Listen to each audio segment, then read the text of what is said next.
A antiga Companhia Minas da Passagem trabalhava com mineração de ouro de galerias e funcionou até 1985. Dela foram extraídos cerca de 35 toneladas de ouro.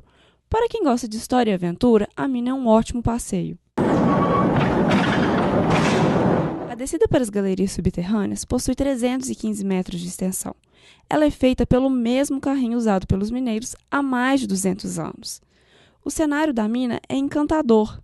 As escavações da mina, ela acompanha o mergulho do quartzo. Tá vendo? As escavações ela começam de cima e descem acompanhando o percurso que o quartzo faz. Então, por isso que a mina possui essa inclinação e ganha profundidade sempre nesse sentido. E nós temos xisto, que é essa rocha escura, que seria um material descartado, onde geralmente o ouro ele não está associado.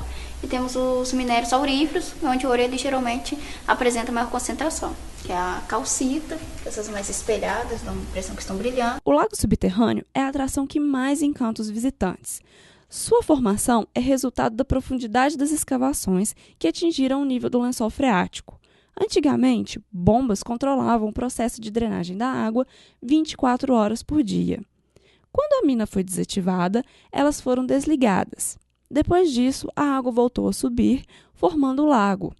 Nele, os turistas que possuem carteira de mergulho podem praticar o esporte neste ambiente. Além das belezas naturais e da parte histórica, a mina é palco de vários contos e lendas. O mais conhecido é o do Capitão Jack, antigo diretor da mina que ficou em uma área a ser explodida e nunca foi encontrado. É o seguinte, quando ele faleceu, a companhia ficou devendo ele a dívida.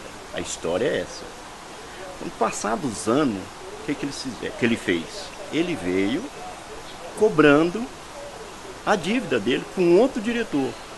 O que aconteceu? O diretor perguntou para ele, quem é você? Ele pegou e falou assim, eu sou o Capitão Jack. Que Capitão Jack? Olha, eu já morri, já tem mais de 50 anos, mas como a empresa está me devendo, eu vim cobrar. E nisso ficou essa história desse Capitão Jack. Ao lado da mina da Passagem, há um museu com um acervo histórico relacionado ao ciclo do ouro de Minas Gerais. Nele, os visitantes podem conhecer mais sobre a história e a extração de minérios na região. Em um tipo de tanque, o guia mostra como era o processo de garimpo do ouro.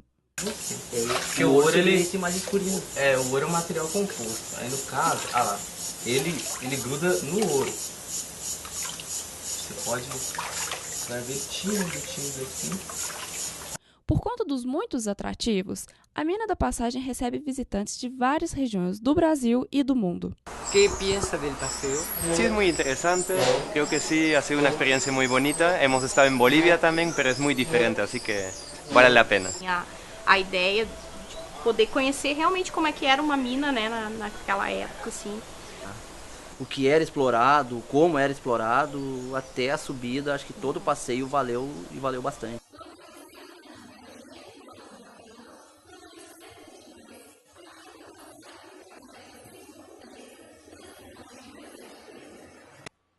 Música e história passageiros.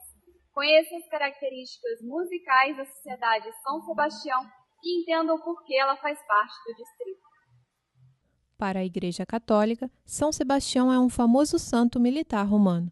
Em Passagem de Mariana, ele dá nome a uma banda que tem mais de um século de existência. Firmino Assunção é o membro mais antigo. Ele tem 76 anos dedicados à sociedade musical. Foi fundada em 1906.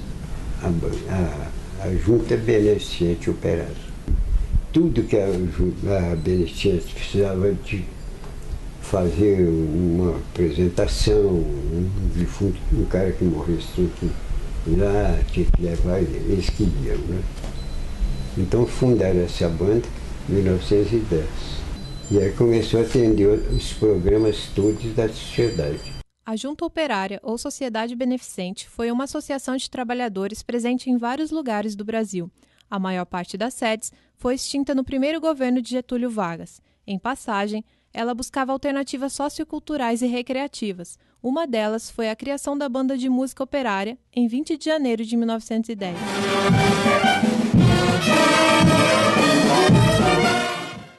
Em 1930, com a extinção da Junta Beneficente, a banda se tornou autônoma e recebeu o nome de Sociedade Musical São Sebastião. Desde então, algumas mudanças gradativas aconteceram, como a inserção da música popular no repertório e a participação de mulheres. Uma das principais características que se manteve é a preocupação com a comunidade. As crianças ganham atenção especial. A gente agrega crianças, coitadas. Nós temos até hoje, que eram ladrões de carro, roubavam pneu, roubavam tudo. Aí são pessoas maravilhosas dentro da sociedade. Crianças, aquela situação ruim, eles entraram aqui, começaram a ganhar, estão aí feito gente mesmo agora. Então é uma coisa muito bonita, eu acho bonito. Dentro da banda, o gosto pela música começou a passar de geração para geração. Raimundo Araújo, integrante há mais de 40 anos, aprendeu a tocar trompete com o tio que era maestro naquela época. Sem saber, influenciou seus filhos a participarem. O mais velho ficou 13 anos na banda e decidiu trabalhar com música. Aí nisso, como eu comecei muito cedo, eu passei por vários instrumentos. Eu comecei como mascote, depois passei para percussão, depois trompete, trombone. Aí então foi de 5 anos até os 18, eu fiquei na banda São Sebastião.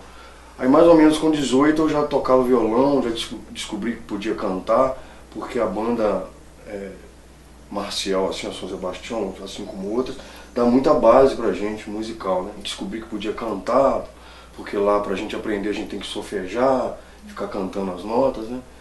Aí eu comecei a descobrir que podia transportar isso pro pop rock, pro pop, né, atual. O maestro de hoje da banda, ele disse que também uma das principais características da banda hoje, e também de antes, era ocupar as crianças, né, para não deixar elas na rua, sem sempre fazer. Você sentiu que isso fez diferença para você? Com certeza, porque era uma das coisas que ele ficava me monitorando, que depois da escola eu tinha que ter um horário para estudar música, e à noite eu tinha que ir na sede lá para fazer. Então acaba que eu não tirava o foco dali, e aí eu não ia para outros lados, né? Raimundo e Clérison são um exemplo típico da passagem de gerações dentro da banda. Além deles, há o caso incomum do pai Lorivaldo Modesto, que entrou na banda por influência de seus 2 filhos. Natural de Belém do Pará, Lorivaldo acompanhava os ensaios e apresentações dos filhos até resolver participar. Eu já gostava, né? E com eles já tocando, né? Aí eu me interessei mais, fiquei bem interessado de aprender. Principalmente o instrumento que eu toco, né? Que eu, quando era criança, eu assisti muito, via muito o pessoal tocar esse clarinete. E eu gostei de clarinete. Então, com a vinda deles para cá, eu fiquei interessado. Né? Na minha terra a gente não tem oportunidade dessas. Tá? Eu já estou um pouco de idade, mas eu me interessei. Acompanhar a passagem dessas gerações dentro da banda, a troca de instrumentos e funções, é uma experiência marcante para os músicos. O senhor já ensinou, então, vamos supor, o pai e o filho? O senhor já ensinou? Só. Não. Neto também.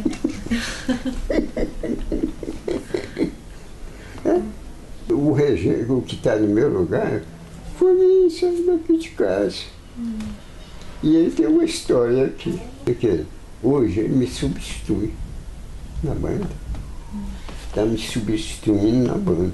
O que eu fiz há anos, muitos anos, ele está fazendo agora, tem 1 ano e pouco. Aquele Zé Mauro. O antigo maestro Raimundo vê a sociedade musical como reflexo de passagem de Mariana. Ele acredita que sem ela, o distrito não seria o mesmo. Tem muito músico que sai daqui, que toca hoje nessas grandes orquestras, toca na Orquestra Sinfônica de Minas Gerais, maestro da Orquestra Sinfônica de Minas Gerais foi daqui, Afonso Cavalcante, que foi um músico também, foi maestro lá, foi daqui, tocava sax, Então, aqui é um celeiro musical muito grande.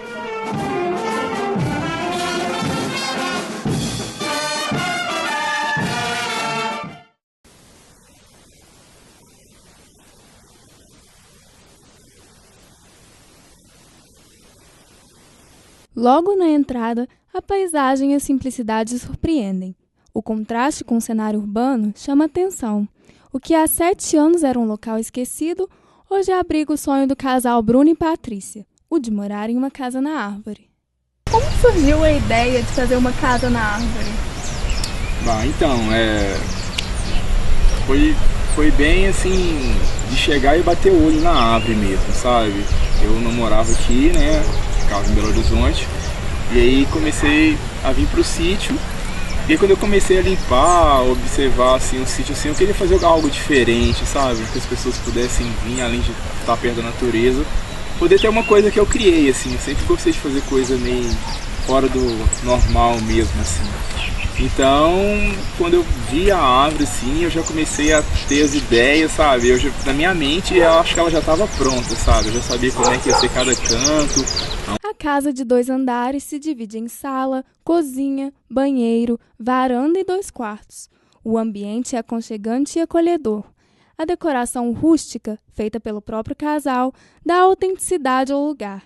A casa se molda à árvore e interfere o mínimo possível em seu ciclo biológico. A maior parte da estrutura é feita de madeira reaproveitada. O lado de fora também impressiona por sua extensão e beleza natural. O terreno possui espaços diversificados, como pomar, campo de futebol, horta e lago. Aqui também é lar de diferentes animais. O comportamento de 2 deles se destaca. Mimosa e rajado são mais dóceis e interativos se comparados a outros de sua espécie. Eles foram criados desde pequenos por Bruno e Patrícia, que os considera parte da família. A casa, que era apenas um sonho de Bruno e Patrícia, se concretizou em uma das moradias mais encantadoras da região. O lugar desperta o imaginário de seus visitantes. Como na história do Jardim Secreto, sua beleza permanece oculta pela paisagem ao seu redor. O Livre Acesso fica por aqui. Obrigada pela audiência e até o próximo encontro.